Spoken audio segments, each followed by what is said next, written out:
Hello po sa inyong lahat, my fellow men, countrymen o mga minamahal kong kababayan.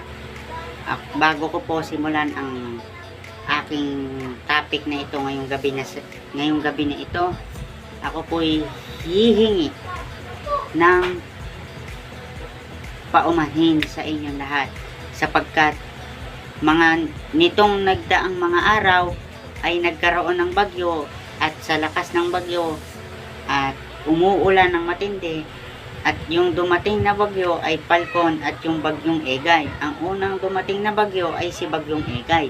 Ang sumunod na dumating na bagyo ay itong si bagyong Falcon. Kaya pasensya na kayo kung hindi ako masyadong nakagawa ng mga content sapagkat binahari ng aming bahay at hindi ako makakagawa ng content. Ngayon lamang ako gumawa ng content sapagkat wala na akong problema. At naayos na namin ang dapat i-handle at ang dapat ayusin na problema. Okay. Again, magandang gabi mga minamahal kong kababayan, or umaga, gabi, or hapon kung nasaan man po kayong panig ng mundo.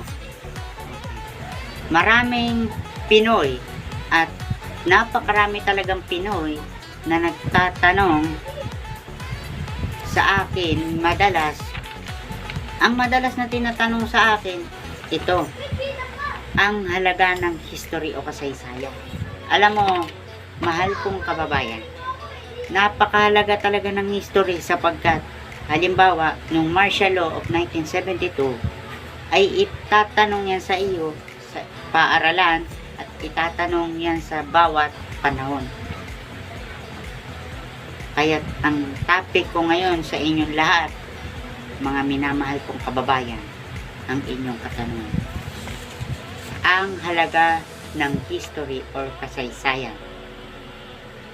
Isa sa kahalagahan ng kasaysayan ay ang pagkakaroon natin ng kaalaman tungkol sa mga kaganapang nangyayari noon at ang mga bagay na ating napagyaman sa pamamagitan ng makabagong teknolohiya.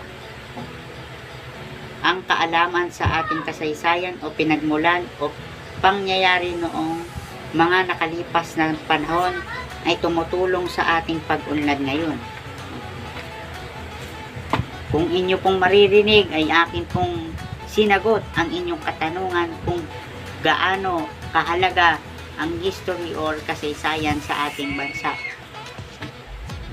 Sapagkat halimbawa, kung ikaw ay magtatanong sa iyong mga magulang, ay hindi ninyo malalaman.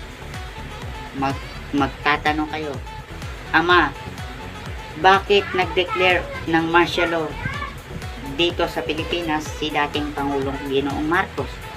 Ngayon, ipapaliwanag sa iyo ng iyong magulang kung bakit at ano ang pinagmulan at ano talaga ang tunay na pangyayari ng martial law or batas militar.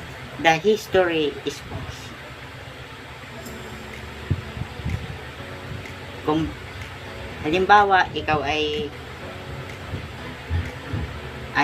mayamang tao o nasa posisyon or nasa politika, palaging hindi nawawala ang history sa'yo about sa family mo, sa anak mo, sa tatay mo, nanay mo noon. Yan ang palaging tinatanong sa akin ng mga Pinoy.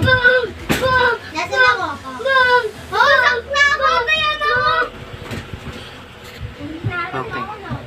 Kaya't yung topic na yan, dito ko pa lang sa inyo pinaliliwanag. Okay. Ito, mga minamahal kong kababayan. Explanation or pagpapaliwanag. Again, explanation or pagpapaliwanag. Ang halaga ng history o kasaysayan.